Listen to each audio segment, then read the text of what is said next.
Many times when I was thinking about moving abroad, a lot of the times I would think about like my job. It's interesting because 8 months after being in South Korea, that company actually closed down. We never know what'll happen.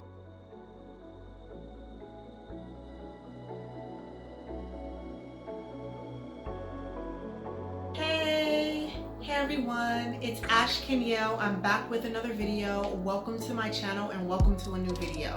So I know that there are many people out there in the world who want to live, work, teach, and move abroad. Many people want to do this. And I also know that many people get very discouraged and they don't do it, or they wait a long time until they finally do it. And so I want to talk to you all about my story and things that discouraged me initially, and I finally pushed through and took that leap, took that jump. And here I am. I've been living in South Korea for about 10 months or so. I remember when I was in undergrad, at that time I was between the ages of 18 and 22. I really wanted to live abroad or study abroad, get some experience abroad. And I remember there were a few people that I knew who actually did study abroad. One of them I went to church with. Hey girl, hey. I don't know if you'll ever watch this. But I remember she studied abroad over the summer, and I remember asking her how she was able to do it and you know, what the experience was like and how could I do it. And she basically told me that she took out a large chunk of loans to go through with that and study abroad. And I remember I was like, no, not taking out any loans. I don't want to do that. So I didn't do it. But I remember she was actually encouraging me to just go ahead and do it, not to let money get in the way.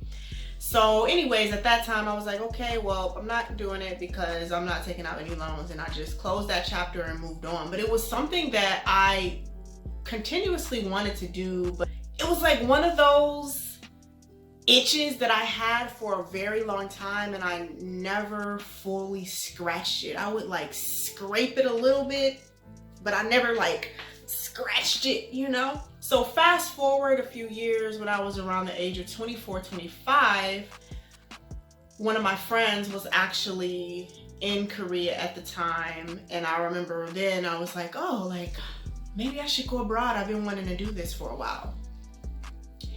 And I started the process a little bit. Like I looked at the application, I filled out the demographic parts, and then I was like, this is a lot. I started thinking about everything that I would have to do. I got stressed out and I was like, nope, I'm not doing it. So then we fast forward to age 28, and I'm like, okay, I really want to do this. I really want to do this thing. And I remember throughout that year of being age 28, I definitely had times where I was like, okay, this is too much. I'm stressed out. But age 28 was when I really got serious about it and really pushed through and ended up doing it. And here I am now, age 29, almost 30. So I want to talk to you about 12 things that could have discouraged me from moving abroad, but I kept on pushing and did it, okay? So number one, a long application process. So I came to South Korea to teach through the EPIC program, which is English program in Korea. And the process is long. It is so long. I started the process in August and it didn't end until, I want to say, January. So it's a long process and there's a lot of steps to it. There's a lot of things that you have to do. It's a lot of time and money invested. Like I felt like they literally wanted my arm, my leg, my kneecap, my bones, my eyeball, my heart, my lungs. They wanted it all. That process was very long.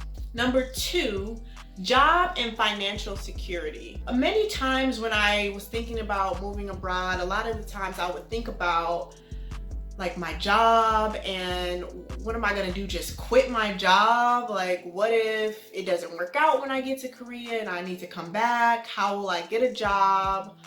I'm just gonna leave this money. You know, I had full insurance benefits, I had a 401k, I had a full-time job, working 40 hours a week, consistent income. And so I was just really concerned about just throwing that all away and moving abroad. And then what if it doesn't work out? And then I'm left with nothing, you know, having to start over.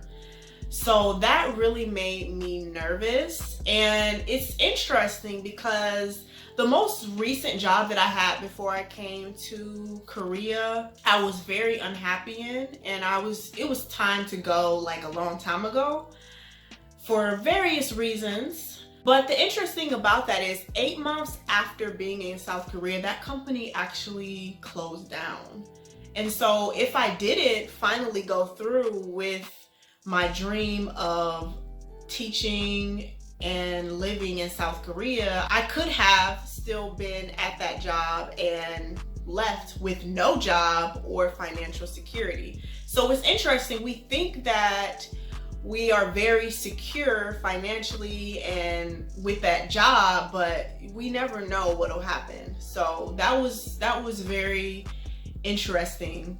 That was very interesting looking back on that. Number 3, moving forward in my career or taking a break in my career. So my background, I guess my educational background is in psychology and social work. And so most recently, before moving to Korea, I was working in the mental health field. And, you know, so I started thinking of, you know, if I come to Korea, I'm gonna be here for at least 1 year minimum. And hopefully if I don't quit, right?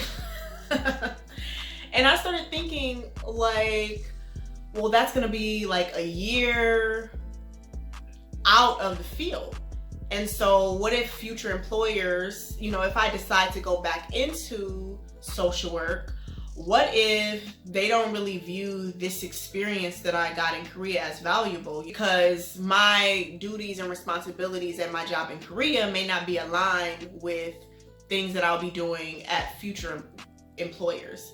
So that, you know, kind of made me a little worried, having that break and how it would be perceived to future employers. And also not knowing if it's something that I want to return to, you know, like, do I want to return to that field? Just a lot of thoughts that I had in my head regarding that. Number 4, not much teaching experience and no teaching degree.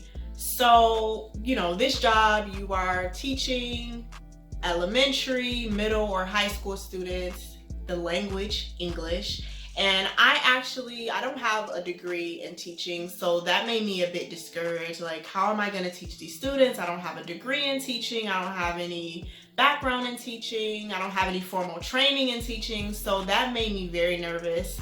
And I did have 6 weeks experience of teaching in a program for minority students who want to go to college, and this program assists them with being ready for college. So I did have some experience with teaching this group of students introduction to psychology, but it was only for 6 weeks. So I didn't have any like thorough, rigorous teaching experience. So that made me really nervous.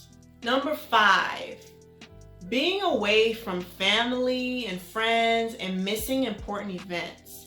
You know, I'm away from my parents, my siblings, aunties, uncles, grandparents, cousins, you know, everybody. I'm away from many people, nieces and nephews, and I'm missing a lot of events. So, you know, thinking about that, like missing like graduations and weddings and baby showers and gender reveals and birthday parties and retirements, so many different things. My family is a very big family, and we definitely support each other, okay? We support each other, and we rode deep into these family functions. So I thought about all the things that I would miss. You know, so many family reunions. Like, I've actually missed family reunions. So, you know, I thought about that, like, wow, I'll miss these things. Number 6, relationship. So I don't know if I've mentioned this on my channel before, but I have been in a relationship for some time, and so that was something that was a little worrisome, a little bit, you know, because obviously I want to be close to my partner, and so being away from my partner, you know, made me a little sad. You know, we know how it is when you're in a relationship. You know, many times it can be pretty saddening to have to be away from your partner for an extended period of time, you know. So that's something that made me a little discouraged at times. Like, wow, like I'll really have to be away from my partner for a very long time. So that was very discouraging. And I've actually met some other people here in South Korea who are also in relationships, long distance relationships, and their partners are back in their home countries on the other side of the world. And so it's hard, you know, it can be very challenging. So that is definitely something that I could have let discourage me. So these are things that I could have let discourage me from moving to South Korea, but I did not, and you should not either, okay? I hope that it may inspire some people to push through and not let obstacles and just chit chat, self-doubt get in the way of you pushing through and moving abroad if it is something that you really want to do. Give this video a thumbs up, subscribe to the channel, sound off in the comments and let me know what you think, and I'm gonna see you all in my next video. Bye.